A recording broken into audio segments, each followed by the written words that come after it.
కందూరు గ్రామానికి సంబంధించి దక్షిణ కాశిగా పిలువడే కందూరు శ్రీ రామలింగేశ్వర ఆలయంలో ఉన్నాం.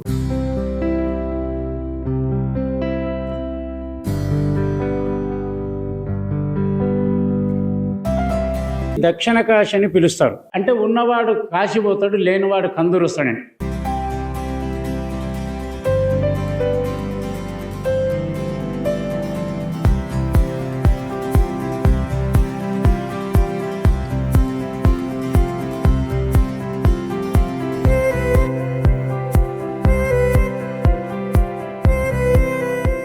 మహబూబ్నగర్ జిల్లా అడ్డాకుల మండలం కందూరు గ్రామానికి సంబంధించి ఏదైతే దక్షిణ కాశిగా పిలువడే కందూరు శ్రీ రామలింగేశ్వర స్వామి ఆలయంలో ఉన్నాం. దీనికి సంబంధించి ప్రస్తుతం పూజారి గారు ఉన్నారు. దీనికి సంబంధించిన ఆలయ చరిత్ర ఏంది, అసలు ఆలయం ఎలా వెలిసిందని సంబంధించి కూడా మనతో మాట్లాడుకున్నాం. స్వామి, అసలు ఈ సంబంధించిన ఆలయం అంటే ఈ కందూరు రామలింగేశ్వర స్వామి ఎప్పుడు ఉంది, ఎప్పటి నుంచి ఉంటుంది? శ్రీ గురుభ్యో నమః. మహబూబ్నగర్ జిల్లా అడ్డాకల్ మండల్ కందూరు గ్రామం ఇది.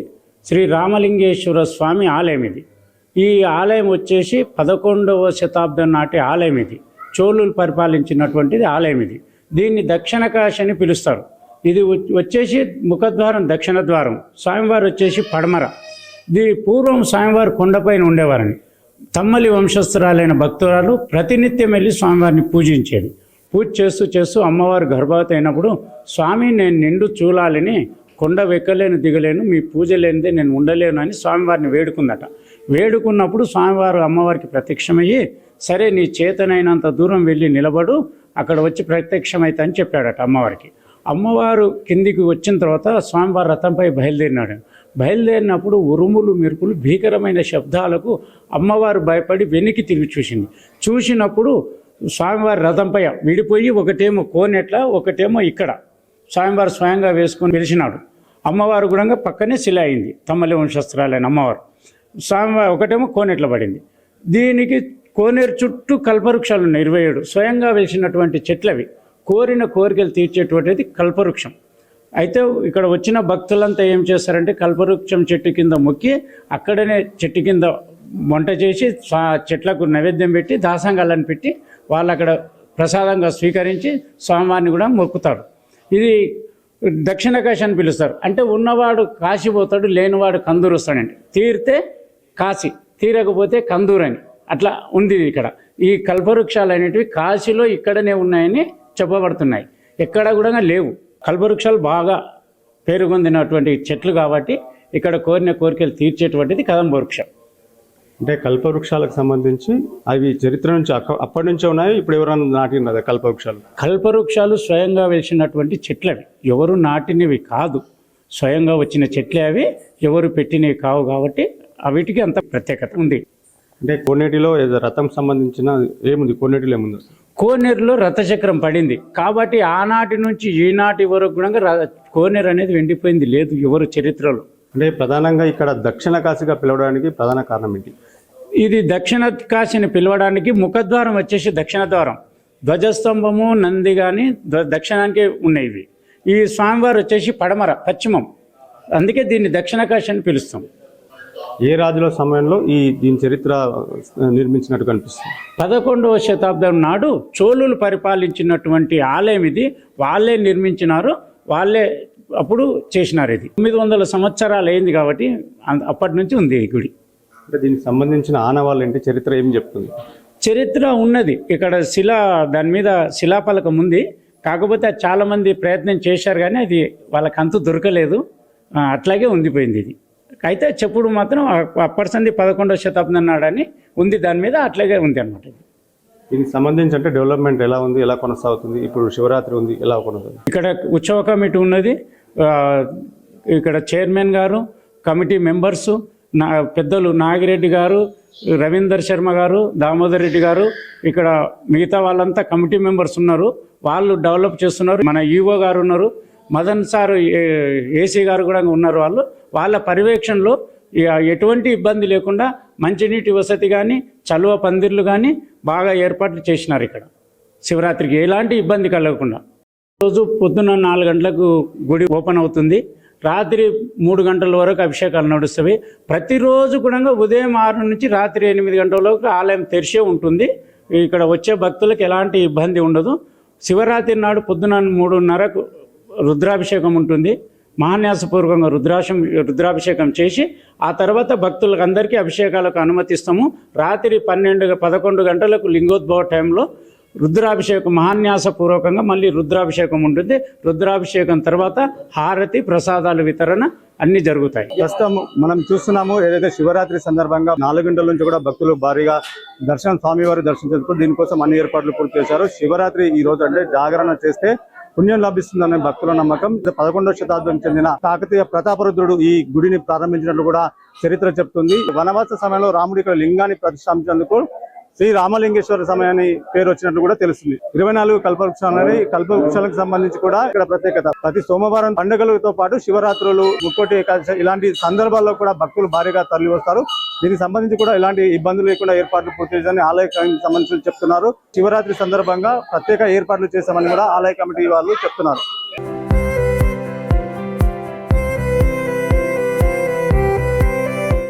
శివరాత్రి సందర్భంగా శివాలయాలు భక్తుల నామస్మరణతో మారిమోగుతున్నాయి. ఉదయం 4 గంటల నుంచి కూడా భక్తులు భారతి దర్శనం చేసుకుంటారు. దానికి సంబంధించి కూడా ప్రత్యేక ఏర్పాట్లు చేశారు. క్యూ లైన్ సంబంధించి, వాటర్ సంబంధించి కూడా ఏర్పాట్లు పూర్తి చేశారు. దీనికి సంబంధించి కూడా గ్రామ పెద్దలు మనం ఉన్నారు. అన్న చెప్పండి, శివాలయం ఎలాంటి ఏర్పాట్లు పూర్తి చేశారు? ఈరోజు మహాశివరాత్రి మహోత్సవాన్ని పురస్కరించుకొని ఏదైతే కందూరు రామలింగేశ్వర స్వామి ఈ పుణ్యక్షేత్రం దగ్గర దాదాపు భక్తులకు సరిపోయినటువంటి అన్ని ఏర్పాట్లు కూడా చేయడం జరిగింది. మేము గత వారం రోజుల నుండి ఈ ఏర్పాట్లలో గ్రామస్తులం అంతా నిమగ్నమై ఈరోజు ఏదైతే దేవాలయానికి వచ్చేటువంటి ఈ టెంట్లు పైన తడకలు కానీ, ఈ బ్యారికేడ్లు కానీ, లేకపోతే బయట వచ్చే వాహనాలు కానీ, పోలీస్ ఆఫీసర్లు కూడా మాకు సహకరించి, ఎండోమెంట్ వాళ్ళు అందరూ కూడా సహకరించుకొని ఉదయం 4:30కి వెళ్ళి ఈ శివరాత్రి కొరకు ఏదైతే భక్తులు తండోపతండాలుగా వస్తున్నారు వాళ్ళకి సరిపోయినన్ని ఏర్పాట్లు చేయడం జరిగింది. వారితో పాటు ఇప్పుడు మధ్యాహ్నం కూడా వాళ్ళకు కొంతమంది ఉపవాస దీక్ష లేని వాళ్ళకు కూడా అన్నదాన సౌకర్యం ఉంది, మరియు మంచినీళ్ళ సౌకర్యం కానీ ఈ రోజు రాత్రి మధ్యరాత్రి వరకు కూడా భక్తులకు ఎలాంటి ఇబ్బంది అసౌకర్యం జరగకుండా పూర్తి ఏర్పాట్లు చేసినాం. ఎందుకంటే ఇక్కడ ఈ చుట్టుపక్కల ఉండేటువంటి పురాతన శివాలయాల్లో ఇదే పెద్ద శివాలయం కాబట్టి ఇప్పుడే ప్రోటోకాల్ దర్శనాలు కూడా ఎక్కువ ఉంటాయి. ఇప్పుడే జిల్లా పరిషత్ సిఇఓ గాని, ఎస్పీ స్థాయి అధికారి గాని వచ్చి ఇప్పుడే అభిషేకం చేసి వెళ్ళడం జరిగింది. కాబట్టి కనుక ఇంకా రాత్రి వరకు కలెక్టర్ గాని, ఇంకా కొంతమంది అధికారులు అందరూ కూడా వస్తారు. ప్రోటోకాల్ దర్శనాలు ఉంటాయి. భక్తులకు ఎలాంటి ఇబ్బంది జరగకుండా పూర్తి స్థాయిలో ఏర్పాట్లు చేసినాం.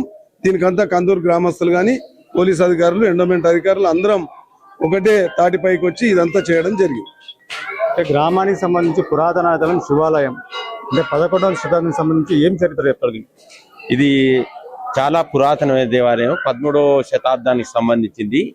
అయితే ఇక్కడ ముఖ్యంగా చెప్పాలంటే పూర్వము కొండపైన ఉండేవాడు దేవుడు. అయితే ఇక్కడ తంబల్ వంశస్థులు పూజాధికారులు నిర్వహిస్తుంటారు. తంబల్ వంశానికి సంబంధించిన స్త్రీ రోజు పైకెక్కి కొండ మీదకి ఎక్కి పోయి పూజ చేసి కిందికి వచ్చేటువంటిది. అయితే కాలక్రమేణా ఆమె గర్భం దాల్చడం వల్ల నేను పైకి రాలేను, మీరే కిందికి రావాలంటే ఆమె మొర ఆలకించి వచ్చేటందుకు ఒప్పుకొని వస్తుంటే, రథం మీద వస్తుంటే పెద్ద శబ్దం జరిగింది. అయితేనంటే ఆ శబ్దానికి భయపడి వెనక్కి తిరిగి చూసింది. అక్కడే ఆమె శిల అయిపోయింది. ప్రస్తుతం ఆమె యొక్క విగ్రహం కూడా లోపల దేవాలయంలో ఉంది. రథ చక్రం ఒకటి కోనెట్లో ఉంది, ఒకటేమో పాన్వట్టంగా ఉంది. అయితే ఇది మహబూబ్నగర్ జిల్లాలోనే పేరెన్నిక గల శివాలయాలలో ఇది కూడా ఓ ఆలయం. ఇక్కడికి ప్రతి శివరాత్రికి చాలా మంది భక్తులు వస్తుంటారు. అలాగే ఇక్కడ బ్రహ్మోత్సవాలు కూడా మార్చి 1వ తారీఖు నుంచి ఉగాది వరకు నడుస్తుంటవి. భక్తులు అప్పుడు కూడా చాలా పెద్ద ఎత్తున వస్తుంటారు. భక్తులకు సరిపోయిన సౌకర్యాలు కూడా ఇక్కడ ఏర్పాటు చేయడం జరిగింది. కాశీ తర్వాత దక్షిణ కాశీగా పేరు పొందిన ఈ శివాలయం, కాశీ తర్వాత ఇక్కడే కల్పవృక్షాలు ఉన్నాయి అంటే ఎలా చెప్తారు? పురాతన కాలం నుంచి కూడా దక్షిణ కాశీగా, ఉత్తర కాశీ ఒక ఎత్తు అయితే దక్షిణ కాశీగా పిలువబడిన కందూరు గ్రామము. ఈ కందూరు గ్రామ ప్రత్యేకత ఏంటంటే కల్పవృక్షాలు అనేది 27 కల్పవృక్షాలు కోనేరు చుట్టూ ఉండడం జరిగింది. కాబట్టి మరి కల్పవృక్షాలు ఉండి అంతా ఈ పేరుగాంచిన దేవాలయం కాబట్టి ఎక్కువ మంది భక్తులు అంతా ఇక్కడ వచ్చి తప్పక దర్శనం చేసుకుంటారు. కాబట్టి ఇది ప్రత్యేకత ఏంటంటే 11వ శతాబ్దంలోనే చోళరాజులు పరిపాలించారు. ఆ చోళరాజులు ఇక్కడ కందూరు రాజధానిగా పరిపాలించి తెలంగాణ రాజధానిగా పరిపాలించారు. కాబట్టి ఇది ఒక ప్రత్యేకమైన దేవాలయము. దీని కొరకు చాలా మంది వచ్చి దర్శించుకొని వెళ్తారు. దక్షిణ కాశీగా పేరు పొందిన కందూరు రామలింగేశ్వర స్వామిలో 27 కల్పవృక్షాలు ఉండడం చరిత్రగా చెప్తారు. ఎండని నీళ్లు, కోనేటి చుట్టూ 27 కల్పవృక్షాలు ఉన్నాయి. ప్రస్తుతం మనం గుడిలో సంబంధించి కూడా కల్పవృక్షాలు ఇక్కడ ఉన్నాయి. దీనికి సంబంధించి కూడా పూజారి గారు చెప్తారు. స్వామి, ఈ కల్పవృక్షాల ప్రాముఖ్యత ఏంటి? శ్రీ రామలింగేశ్వర స్వామిని నమః. తెలంగాణ రాష్ట్రంలో ఉమ్మడి పాలమూరు జిల్లాలోనే ప్రముఖ శైవ క్షేత్రంగా పేరుగాంచినటువంటి క్షేత్రము మన కందూరు రామలింగేశ్వర స్వామి క్షేత్రము. ఇక్కడ చూస్తే గనక అణువు కూడా అద్భుతము. అణువు లోపల కూడా ఆ యొక్క రామలింగేశ్వర స్వామి నిండి ఉన్నాడు. మరి ఈ యొక్క కందూరు రామలింగేశ్వర స్వామి వారిని పూజించినటువంటి మహనీయులు మహానుభావులు ఎందరో. మరి ఈ యొక్క ఆలయం చూసుకుంటే గనక చాళుక్య రాజుల యొక్క కాలము లోపల రాజ నిర్మాణం చేశారు. రాజుల సైతం కూడా స్వామివారిని కొలిచినారు, తరించినారు. ఇటువంటి క్షేత్రము కాఫీతో సమానమైనటువంటి క్షేత్రం మన కందూరు క్షేత్రం. ఎందుకంటే కాఫీలో ఉన్నటువంటి కల్పవృక్షాలు ఎక్కడా లేవు, కానీ మన యొక్క కందూరు క్షేత్రంలో అది కూడా 27 వృక్షాలు కలిగి ఉన్నాయంటే సాక్షాత్తు ఆ యొక్క పరంధాముడు పరమేశ్వరుడు ఇక్కడ నిలువై ఉన్నాడన్నటువంటి దానికి ప్రతిది. మరి ఈ యొక్క కందూరు క్షేత్రాన్ని ఎవరైతే సందర్శిస్తారో వారికి ఆ యొక్క రామలింగేశ్వర స్వామి అనుగ్రహం మాత్రమే కాదు, ఆ యొక్క నవగ్రహాల అనుగ్రహము, ఆ యొక్క నక్షత్రాల అనుగ్రహం కూడా సంపూర్ణంగా ఉంటుంది. ఎందుకంటే మన యొక్క ధర్మము లోపల ఎన్ని నక్షత్రాలు అయితే ఉన్నాయో అన్ని కల్పవృక్షాలు ఇక్కడ కొలువై ఉన్నాయి. కల్పవృక్షాన్ని ఎవరైతే దర్శిస్తారో, కల్పవృక్షము కింద ఎవరైతే జపము చేస్తారో, కల్పవృక్షము కింద ఎవరైతే భగవత్ స్మరణ చేస్తారో, కల్పము అంటేనే అధికము అని అర్థము. ఈ యొక్క కల్పవృక్షము నీడలో చేసేటువంటి జపము అధికమైనటువంటి ఫలితాన్ని ఇస్తుంది అనటంలో ఎటువంటి సందేహము లేదు. మరి ఉమ్మడి పాలమూరు జిల్లాలోనే ఎక్కడ లేనటువంటి ప్రముఖ శైవ క్షేత్రము మన దగ్గర ఉంది. కాబట్టి ఈ యొక్క కందూరు క్షేత్రాన్ని తెలంగాణ రాష్ట్ర ప్రభుత్వం, తెలంగాణ దేవాదాయ శాఖ ప్రత్యేక గుర్తింపుని తీసుకువచ్చి దేవాలయ అభివృద్ధికి తోడ్పడాలని మనస్ఫూర్తిగా కోరుతున్నాము. మరి ఈ రోజు మహాశివరాత్రిని పురస్కరించుకొని ఉమ్మడి పాలమూరు జిల్లా నుంచే కాకుండా పక్కన ఉన్నటువంటి జిల్లా వారు కూడా స్వామివారి దర్శనానికి రావటము గమనార్హము.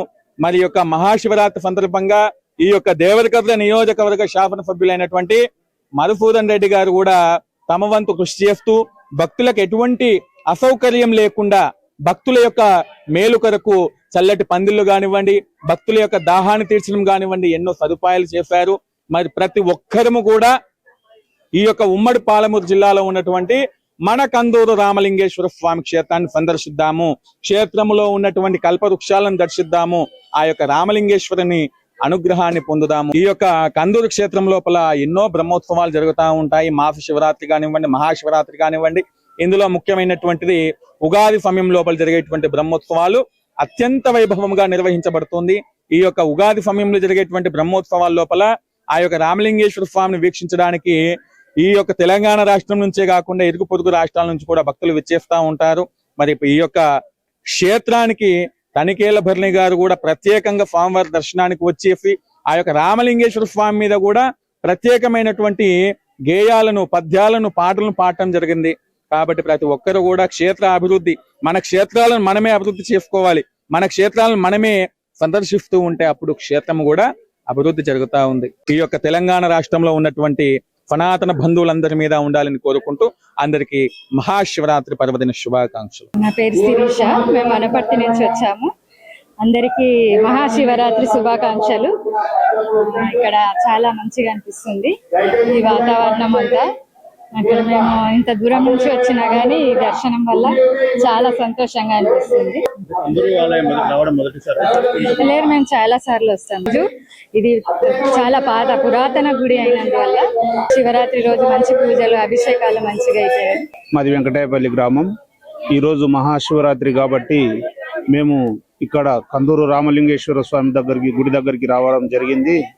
పొందినటువంటి కందూరు రామలింగేశ్వర స్వామి అనేటువంటిది ఇక్కడ మనిషి తన జీవిత కాలంలో ఎక్కడో ఒకసారి అక్కడ కాశీని దర్శించకున్నా మళ్ళీ ఈ క్షేత్రాన్ని దర్శిస్తే మనకు జీవిత కాలంలో ఈ కాశీని దర్శించినటువంటి పుణ్యం దక్కుతుందనేటువంటి పురాణ కాలం నుంచి మా పెద్దలు చెప్పినటువంటి ఆనవాయితీని మరి ఇక్కడ ఈ యొక్క స్థలంలో ఉన్నటువంటి ప్రాశస్త్యాన్ని బట్టి ఇక్కడ భక్తులు చాలా మంది ఇక్కడికి విచ్చేయడం, మరి వారి యొక్క కోరికలు నెరవేరవడం, ఇవన్నీ అనతి కాలం నుంచి చాలా కాలం నుంచి కూడా జరుగుతున్నటువంటి విషయాలను మేము ముందు తరాలు తీసుకెళ్లాలనేటువంటి ఉద్దేశంతోన మా పిల్లల్ని మేము యొక్క క్షేత్రాన్ని ప్రతి సంవత్సరం దర్శించుకోవడం, ఆ యొక్క క్షేత్రం యొక్క విశేషతను గురించి మరి ఇక్కడ ఉన్నటువంటి చాలా మందికి పిల్లలకు తెలవాలనేటువంటి ఉద్దేశంతోన ప్రతి సంవత్సరం ఇక్కడ రావడం జరుగుతుంది. మరి ఇక్కడ ముఖ్యంగా కల్పవృక్షాలు అనేటువంటి చాలా పేరుగానేటువంటి ఇక్కడ ఏంటంటే కల్పవృక్షం కింద చేసినట్టు మనిషి తన జీవిత కాలంలో ఎలాంటి పాపాలు చేసినా ఆ పాపాలను విముక్తి కలిగించేటువంటి అవకాశం ఈ కల్పవృక్షం కింద ఉంటే సీదతీరుతాడనేటువంటి నమ్మకాన్ని మరి ఇక్కడ భగవంతుడు కూడా ఆ రకమైనటువంటి అవకాశం కల్పిస్తూ చాలా మంది తనకు మొక్కినటువంటి మొక్కలను తీర్చుకునేటువంటి అవకాశం భగవంతుడు ఇక్కడ ఈ క్షేత్రంలో ఉండడం జరుగుతుంది. నా పేరు రవికుమార్, మాది భూత్పూర్. ఇక్కడ చాలా పురాతనమైనది టెంపుల్. రామలింగేశ్వర స్వామి అని దేవాలయం చాలా ప్రతిష్ట పొందింది. కాశీకోయిన ఒకటే, కందూరు పోయిన ఒకటి అని చాలా మంది పెద్దలు అంటుంటారు. ఇక్కడ కల్పవృక్షాలు చాలా పవిత్రమైనవి. భక్తులందరూ కోనేటి దగ్గర స్నానాలు కానీ, దేవాలయ శాఖ వాళ్ళు కానీ మంచి అన్ని సౌకర్యాలు ఏర్పాటు చేసిండ్రు. దీనికి చాలా మంది భక్తులు అధిక సంఖ్యలో వస్తారని కోరుకుంటున్నాం. దక్షిణ కాశీగా పిలువబడే కందూరులో ఒక ప్రత్యేకత ఉంది. అదేమిటంటే కల్పవృక్షాలు. ఇక్కడ 27 కల్పవృక్షాలు ఉన్నాయి. ఎక్కడైతే మొదటగా కాశీలో ఉండే కల్పవృక్షాలు ఇక్కడ మాత్రమే కనిపిస్తాయి. మనం ఈ కోనేటి చుట్టూ మొత్తం 27 కల్పవృక్షాలు ఉంటాయి. ఎక్కడ అంటే ఒక కాశీలో తప్ప ఈ కల్పవృక్షాలు ఎక్కడా లేవు. మన దేశంలో కాశీ తప్ప నెక్స్ట్ ఇక్కడ కల్పవృక్షాలు ఉండడం ఇక్కడ విశేషంగా చెప్తారు. ఏదైతే తంబలి వంశానికి చెందిన భక్తురాలు ఏదైతే గుడిపై నుంచి దిగుతూ ఇక్కడ చక్రం విడిపడి ఈ కోనేటిలో ఇంకో చక్రం ఉన్నట్టు కూడా చరిత్ర చెప్తుంది. ఇప్పుడు మనం విజువల్స్ లో చూస్తాం కూడా ప్రత్యేకంగా ఈ రోజు శివరాత్రి సందర్భంగా కూడా భక్తులు ఏదైతే పురాతన శివాలయం అంటే మొదట శివాలయం అక్కడ ఉండేది చరిత్ర చెప్తుంది. అయితే అక్కడి నుంచి ఏదైతే భక్తురాలు పైకి ఎక్కలేని స్వామి అన్నప్పుడు స్వామి కిందికి వస్తూ ఈ రథం ఊడిపడి ఇక్కడ పడ్డట్టు చరిత్ర చెప్తుంది. ఇప్పుడు ఏదైతే ఇక్కడ ప్రత్యేకంగా చూసుకుంటే మనము ఇక్కడ స్వామివారి ఆవరణలో మొత్తం 27 కల్పవృక్షాలు ఉండటం విశేషం. 27 నక్షత్రాలకు బట్టి ఇక్కడ కల్పవృక్షాలు ఉన్నట్టు కూడా చరిత్ర చెప్తుంది. ఈ ఎండని కోనేరు అంటే ఈ కోనేరు ఎప్పుడూ ఎండిపోదు. ఈ కల్పవృక్షాలు మొదటిగా చూసుకుంటే ఈ కల్పవృక్షాలు ఎక్కడైనా తీసుకెళ్లి అక్కడ పాతిన కూడా కల్పవృక్షాలు మొలవవు. అంటే ఓన్లీ కాశీలో, తర్వాత ఇక్కడ కందూరులో కుదిరితే కాశీ, కుదరకపోతే కందూరు అన్న వివాదం ఇక్కడ ఇస్తుంది. అంటే కాశీకి సంబంధించి కూడా ఏదైతే అక్కడ వెళ్ళలేని భక్తులు కందూరు చేసుకున్న కాశీకి చేరుకున్నంత పుణ్యం లభిస్తుందని కూడా ఇక్కడ చెప్తుంటారు. ప్రధానంగా ఈ రోజు శివరాత్రి సందర్భంగా కూడా భక్తులు ఉదయం నుంచి కూడా భారీగా తరలి వస్తున్నారు. మనం విజువల్స్ లో చూస్తున్నాము. 11వ శతాబ్దంలో ప్రతాపరుద్రుడు చాళుక్యులు నిర్మించిన ఈ గుడి ఇక్కడ ఏదైతే వనవాసంలో శ్రీరాముడు ఇక్కడ లింగాన్ని ప్రతిష్ఠించేందుకు శ్రీ రామలింగేశ్వర స్వామి ఆలయం చరిత్ర చెప్తుంది. ప్రధానంగా చూసుకుంటే కల్పవృక్షాలు ఇక్కడ ప్రత్యేకత, ఎండని కోనేరు మరొకటి. ప్రత్యేకంగా ఈ రోజు ఏదైతే ఆదివారం అలాగే మాఘ మాసంలో ఈ రోజు శివరాత్రి రావడం ఎంతో విశిష్టతగా చెప్పవచ్చు. మాఘం అంటే పాపం, మాసం అంటే నశింపచేయడం, మాఘమాసం అంటే పాపాలు నశించే రోజు ఈ రోజు రావడం. అలాగే శివరాత్రి రోజు సూర్యునికి అలాగే శివుడికి ఈ 2 రోజులు కలిస్తే అత్యంత పుణ్యం లభిస్తుందని కూడా పండితులు చెప్తున్నారు. ఈ రోజు శివరాత్రి సందర్భంగా కందూరు రామలింగేశ్వర స్వామి ఆలయంలో భక్తులు కూడా భారీగా తీరారు. ఇంకా భక్తులు తరలి వస్తున్నారు.